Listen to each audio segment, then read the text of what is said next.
Nuestro cuento favorito, el de Ailén y el mío, es El almohadón de plumas de Horacio Quiroga, un escritor uruguayo, y bueno, a mí personalmente me ha gustado porque es de los que mejor he entendido y también porque me mantuvo interesada todo el rato y pendiente porque no sabía qué estaba pasando con esta mujer, creo que se llamaba Alicia. Y nada, que hasta el final de la historia no se sabía lo que le había pasado ni qué estaba haciendo que cada día estuviera peor. Y bueno, sobre el realismo mágico, pues yo he encontrado algunos elementos así fantásticos, como habla de que cuando empieza a alucinar de antropoides, de monstruos.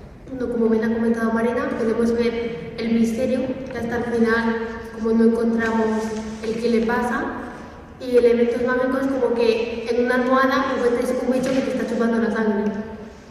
Lo leí y creo recordar que en el libro, después de lo que han comentado mis compañeras, al encontrar el bicho este, pues se pretendía dar una explicación científica de por qué había aparecido, y de hecho nos explicaban el origen de estas sanguijuelas, por así decirlo, que son parásitos que se encuentran en las plumas de las aves, y nos daban esta explicación para explicar por qué había aparecido. El doctor Alejandro Carpentier escribió Viaje a la semilla, que narra la historia de un señor, el cual empieza con su propia muerte en su casa y va retrocediendo durante toda su vida.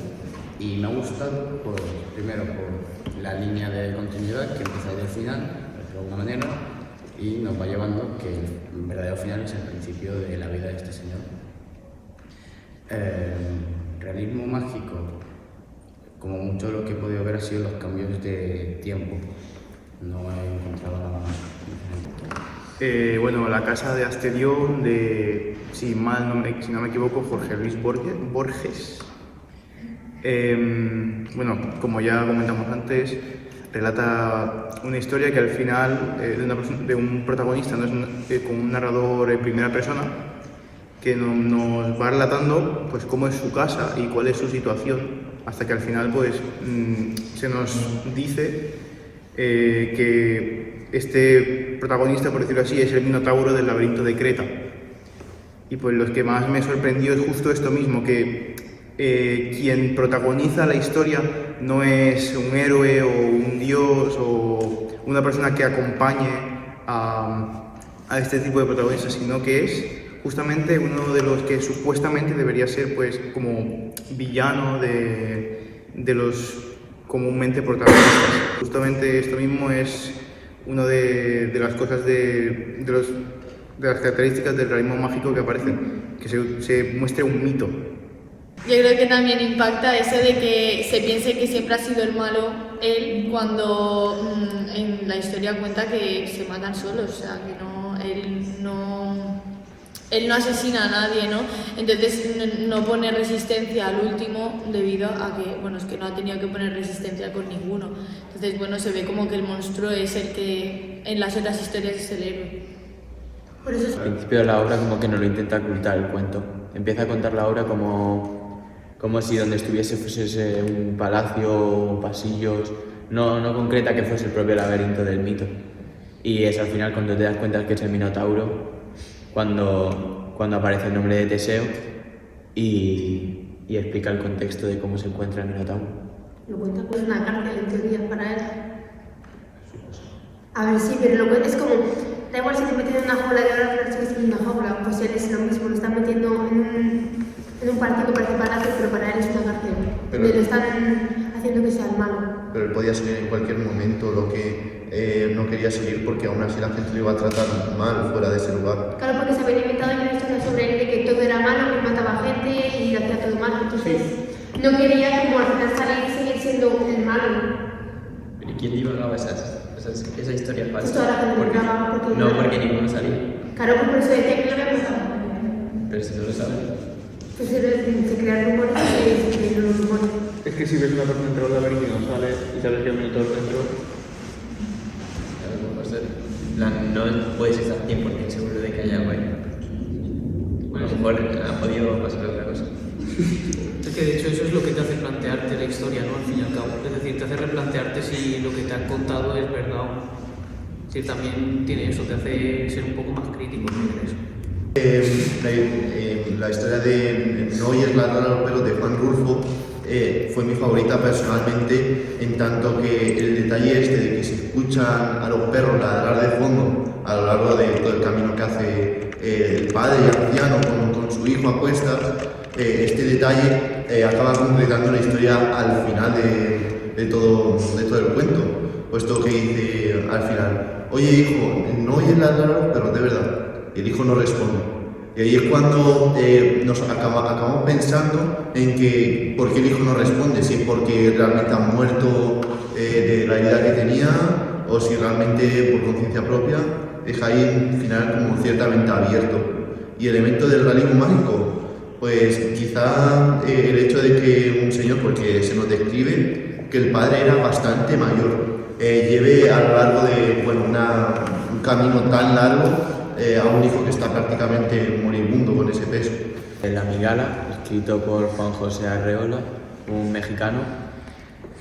Como ya dije, es el primer cuento de los 10 que leí, fue el que más me ha gustado. Creo que es fácil de leer y nos cuenta la historia de un hombre en primera persona, como narrador, que compra una migala, que viene a ser una tarántula, y la suelta en su casa. Lo que a mí me ha hecho que sea la que más me ha gustado es esa necesidad que tienes todo el cuento de intentar que acabe, porque no es hasta el final, hasta cuando descubres por qué ese hombre suelta una tarántula que le atemora y desprecia. Y como elementos del realismo tenemos la migala, que representaría como algo extraordinario que termina siendo normal para el protagonista, convirtiéndolo como en algo cotidiano, y esa presencia del tema de la muerte que aparece todo el rato. Al final descubrimos que ese hombre suelta la tarántula en su casa porque tiene la necesidad de cubrir ese vacío que tiene en su interior, ya que echa de menos a su mujer y necesita ocupar su mente con algo que no le deje pensar en ella. Mi cuento favorito ha sido Con moco por el chocolate de Laura Esquivel. Considero que tiene una estructura interesante y original de combinar un relato romántico con una receta de cocina, aunque considero que de todos los 10 es el que menos elementos del realismo mágico al menos yo he podido detectar. No he así elementos muy fantásticos como los demás. Del desafío de Mario Vargas Llosa, que es un escritor de Perú, que narra, Julián narra una historia que surge en un bar de Piura entre bastantes personajes. Hay dos principales, que son el Cojo, que es el apodo que le dan, y Justo, que se desafían a un duelo. Y lo que más me gusta de la historia es como las palabras que utiliza para describir la violencia que los dos utilizan a la hora del desafío, y lo que más veo como un elemento del realismo mágico es la normalidad con la que los demás personajes, después de que el padre sea el mismo que está animando a su hijo a acabar la batalla sabiendo que va a morir. Un señor muy viejo con alas enormes es mi cuento preferido de los 10 que hemos leído y fue escrito por Gabriel García Márquez. Y bueno, este libro es mi preferido pues porque no solo contiene varias cosas fantásticas, que de hecho yo diría que es uno de los más fantásticos de los que hemos leído, aparte de el de Viaje a la Semilla, también trata temas como la gente pierde la curiosidad, pero pierde el interés por las cosas muy rápido, o cómo tratamos a la gente mayor y todos estos temas. Y bueno, se aprecian bastantes características del realismo mágico. Para empezar, la fantasía, como ya he dicho. También se aprecia que los personajes tratan todo con total normalidad, es decir, ven un hombre caer que es un ángel a ojos de todo el mundo, y la primera hipótesis que tienen es que es un navegante, cuando esto es imposible, ¿no? Un navegante no tiene dos alas enormes. Me ha gustado mucho las obras. Sí, han sido bastante entretenidas de leer. Alguna ha sido algo engorrosa de comprender por, entre muchas cosas, el vocabulario, que muchos no estamos acostumbrados a todo este contenido, pero es una lectura que en muchos casos se hace bastante amena y es bastante recomendable.